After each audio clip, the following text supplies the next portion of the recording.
Bilan de la semaine, comme d'habitude, j'ai envie de dire. Bon, qu'est-ce qu'on peut dire de cette semaine? Qu'est-ce qu'on peut dire? Bon, le bilan physique, comme d'habitude, on commence par ça. Alors, je vais juste dépasser un petit peu la caméra pour être bien en face. C'est parfait, là, parfait.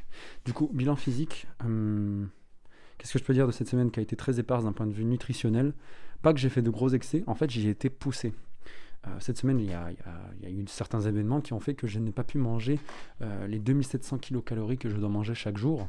Ce qui fait que des fois, j'ai dû manger peut-être 700 kilocalories. Ce qui fait que forcément, en moyenne, sur cette semaine, j'ai beaucoup moins mangé. Ce qui fait qu'on va dire depuis maintenant 2 jours, je suis un petit peu obligé de faire des très gros repas de 4000, 3500 kilocalories pour rattraper la moyenne. Pour rattraper la moyenne. En fait, si vous voulez, je fais un calcul toutes les semaines de la moyenne de toutes les calories que j'ai ingérées en un jour. Et il faut que ça tombe autour des 2700 kilocalories, en gros. Ou en fonction de ce que je dois manger dans la semaine. Parce que des fois, je dois monter, augmenter. Ce qui fait que, comme vous vous rappelez depuis maintenant plusieurs semaines, je mange 2700 kilocalories, je continue à perdre du poids, ce qui est super. C'est-à-dire que mon métabolisme carbure, et ça, j'aime beaucoup. Et là, du coup, comme il carbure, imaginez si j'arrête de manger, si je mange que 700 kilocalories. C'est ce qui est arrivé. Et je me suis pesé, je crois jeudi, il me semble, à 89 kilos. Ce que je ne veux pas tout de suite. En tout cas, je le veux, hein, c'est 89 kilos, mais pas tout de suite. C'est un peu trop rapide. À part si je jeûne, là, c'est vraiment un objectif de perdre du gras, donc c'est dans l'objectif. Et donc, du coup, ça veut dire que hier et aujourd'hui, je vais devoir manger plus de 3500 kilocalories.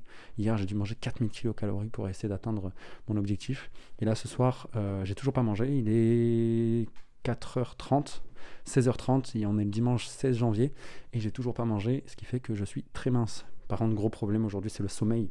Du coup, j'ai mis en place une méditation de fin de journée que je fais après la prière d'Aïcha, la dernière prière de la journée, qui me pousse en fait tout simplement à me redétendre, à détendre mon cerveau et surtout à couper les écrans pour que je puisse commencer ma nuit de sommeil de 8 heures afin de me lever encore plus tôt et commencer à bombarder. Du coup, c'est un peu tout pour le bilan physique. On peut passer du coup au bilan financier. Alors, deux choses notables cette semaine qu'on peut discuter. Bon, déjà, j'ai dépassé 7000 abonnés sur TikTok. Je ne sais pas si j'ai des abonnés en plus sur YouTube. Laissez-moi checker. Ouais, c'est du direct. On en a un peu rien à foutre. On va le faire tout de suite. Je suis sur ma chaîne YouTube. J'ai pas forcément plus de commentaires que ça.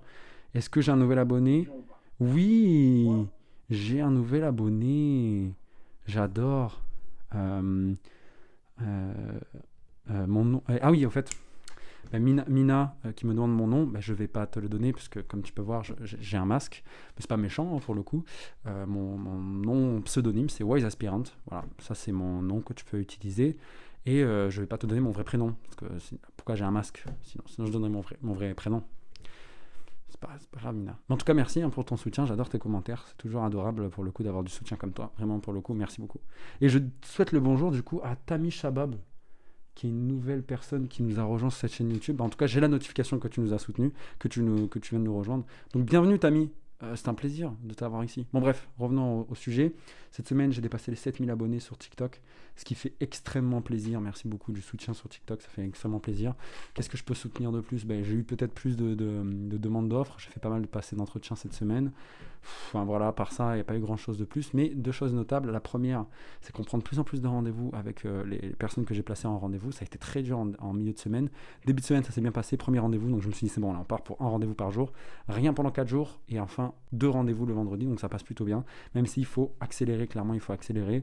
Et j'ai beaucoup de mal à leur faire comprendre, tout simplement. Les notions, c'est ma faute, clairement, je ne suis pas un bon coach pour le moment. Mais en tout cas, voilà, c'est vrai que pour le moment, c'est un peu complexe. J'aime beaucoup bosser avec eux. Par contre, rien à dire sur ça. Je suis très content de bosser avec eux. Mais c'est complexe là, il faut quand même accélérer, il faut faire en sorte d'éviter un maximum le moindre doute que pourrait avoir le prospect, et parce qu'on ne veut pas lui rembourser en fait, tout simplement, voilà, on ne va pas lui rembourser le service qu'on lui a proposé.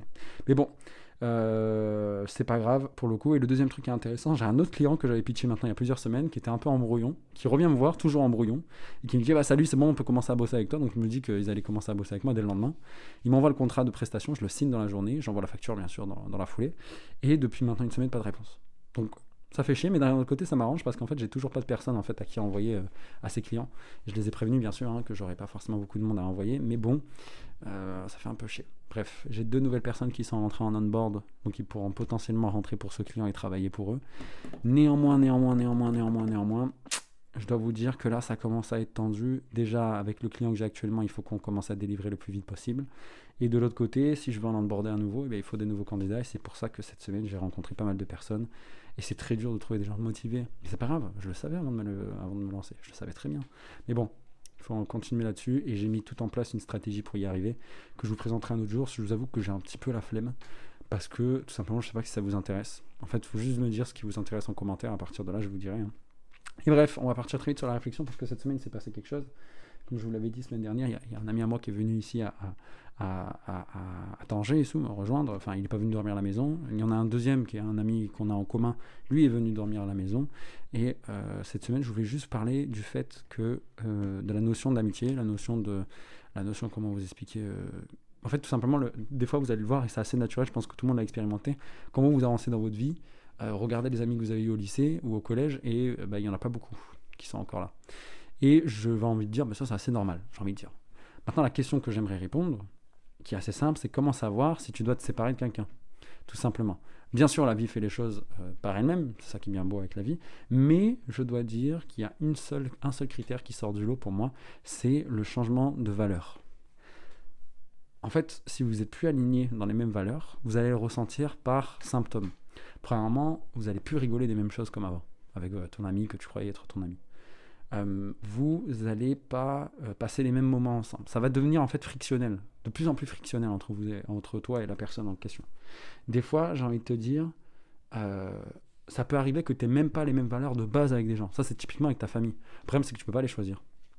Du coup, tu es un peu obligé de subir ta famille en quelque sorte. Tout ce que tu peux faire, moi, la seule manière que j'ai trouvé de faire pour pas subir le manque de valeur ou la différence de valeur qu'il y a entre ta famille et toi, c'est de ne pas les voir tout simplement.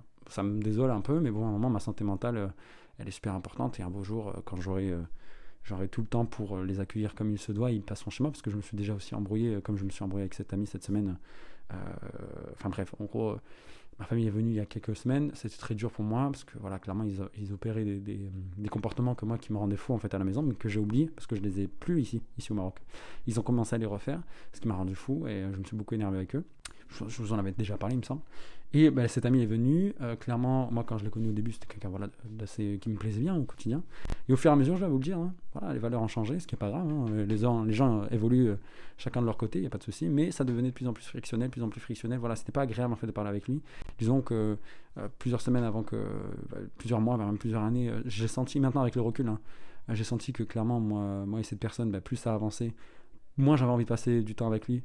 Et plus je soufflais quand je voyais un message de lui, parce que je sentais qu'il y avait toujours un truc, etc. Enfin, c'était pas agréable, en fait, tout simplement de parler avec une autre personne, par exemple.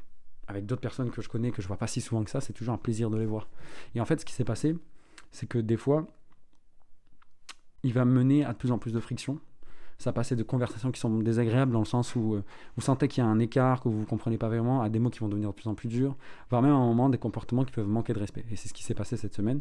Bref, ce que j'essaie de vous faire comprendre, c'est qu'au fur et à mesure de ces frictions qu'il va avoir, ça va péter, forcément.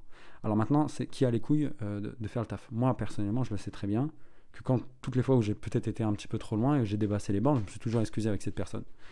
Et la personne en face de moi, celle que je vous parle là depuis tout à l'heure, elle ne s'excuse pas, à une seule condition, que j'étais à 2 doigts de lui rentrer dedans. Qu'est-ce que ça veut dire, ça ? Ça veut dire que cette personne, si tu n'atteins pas à son intégrité physique, ou du moins que tu ne montres pas qu'elle a dépassé les bornes à un point où tu en perds tes gonds, ça veut dire que tous les avertissements que tu lui as donnés avant, parce que je lui ai donné des avertissements très clairs, qu'il allait peut-être des fois un peu trop loin sur certaines choses qu'il a fait cette semaine, et il a continué, ça veut dire que ta parole ne vaut rien. Ça veut dire que cette personne n'est pas ton ami. À la limite, c'est une collaboration que vous avez entre toi et lui. Parce que l'amitié, qu'est-ce que c'est ? L'amitié, pour te dire la différence, en fait, le changement de valeur, en fait, il va amener au fur et à mesure des échanges que tu auras avec lui, au fur et à mesure des choses que tu rencontreras, vous allez passer d'une simple collaboration, ça veut dire qu'il y aura un intérêt entre toi et lui. Techniquement, tu m'apportes ça, je te donne ça, ou tu me donnes des bons conseils et moi, tu passes à la maison jouer aux jeux vidéo, tu vois, par exemple, ça c'est de l'intérêt pur. Et l'amitié pour moi, c'est juste, t'es content de voir la personne, tu t'en fous en fait de sa condition, en fait elle est là, ça te fait plaisir, genre. En fait, c'est genre, typiquement, quand t'es amoureux d'une personne, t'es juste content qu'elle soit là. Tu t'en fous de ce qu'elle fait. Mais limite, vous pouvez rester assis et ne pas parler pendant des heures, c'est la même chose. Et c'est ce que j'avais avant avec ce camarade. Aujourd'hui, c'est plus le cas, c'est pas grave, j'ai envie de vous dire. Mais c'est ça, en fait. Le seul moment où tu dois te retourner, c'est que moi, je pense qu'avant ça, les frictions, quand elles arrivent, tu dois déjà mettre des avertissements, ce que j'ai fait. Si ça pète, ça pète. Ça doit péter de toute façon. Et pour ceux qui regardent cette vidéo, à part votre famille, où là, comme je vous disais, je sais pas trop quoi faire, évitez-les, j'ai envie de vous dire. tout ce qui est en dehors de ce cercle-là, ou que vous devez subir, en fait, virez les gens qui vous manquent, qui d'une, n'ont pas les mêmes valeurs que vous. Donc déjà, vous n'allez pas vous entendre avec eux, parce que vous allez le sentir, ça va être frictionnel, chacune de vos interactions. Donc déjà, de vous-même, avant que ça pète, faites-le. Mais si la personne commence à vous manquer de respect, ne laissez pas passer. Clairement, moi je vous le dis clairement, c'est un conseil que je vous donne dans la vie, ne laissez pas passer une personne qui vous manque de respect. Alors, à vous de voir comment vous allez faire, vous pouvez vous lever, partir. Moi, je suis du style un peu sanguin, donc c'est arrivé un peu loin, on va dire, moi et lui. Mais ce que j'essaie de vous faire comprendre, c'est que une personne qui vous manque de respect, c'est une personne qui ne vous voit pas comme un ami. Pour la simple et bonne raison. Imaginez que je vous donne ce stylo-là. J'ai un stylo dans la main, et le problème, c'est que quand je vous ai donné ce stylo, vous avez extrêmement besoin de ce stylo. Voilà, vraiment, c'était simple. Soit vous signez un contrat, soit vous mourrez, en gros. Et vous avez besoin d'un stylo. Ok ? Une fois que ce contrat est signé, donc vous n'avez plus vraiment besoin de ce stylo, donc en tout cas l'intérêt que vous portez à ce stylo est moindre, il y a de fortes chances que vous allez mâchouiller le bout là. Il y a de fortes chances que vous allez commencer à faire n'importe quoi avec. Enfin bref, vous avez compris l'idée. Vous allez de moins en moins respecter cet objet. Vous voyez l'idée que j'essaie de vous faire comprendre, c'est qu'à ce moment-là, quand on parlait à cette époque-là, on s'entraidait, on s'appréciait littéralement. Et ça a toujours été une relation de collaboration entre moi et lui. Donc ce que j'essaie de vous faire comprendre, c'est ça. C'est qu'une personne qui vous a manqué de respect une fois, en fait, elle n'a jamais vraiment considéré votre présence auprès d'elle comme de l'amitié, mais plus comme une collaboration. Et c'est ok, j'ai envie de vous dire. Une collaboration, ça va, ça vient, c'est pas grave. Mais ne mettez pas l'étiquette de l'amitié avec cette personne. Un ami, vous en avez pas beaucoup.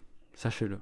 Et une personne qui se dit votre ami, mais qui vous a déjà manqué de respect, de près ou de loin, n'est pas vraiment votre ami. Et pour finir cette vidéo, je vais finir sur les bons mots du sage Hassan II, notre bon roi, feu Hassan II, j'ai envie de vous dire. Une personne qui n'est plus votre ami ne l'a jamais été. Alors je souhaite le bonjour à tous les amis, toutes les personnes qui sont proches de vous, qui vous font du bien et qui sont juste là pour vous. Sur ce, je vous souhaite une très bonne journée, prenez soin de vous et on se dit à la prochaine. Au revoir.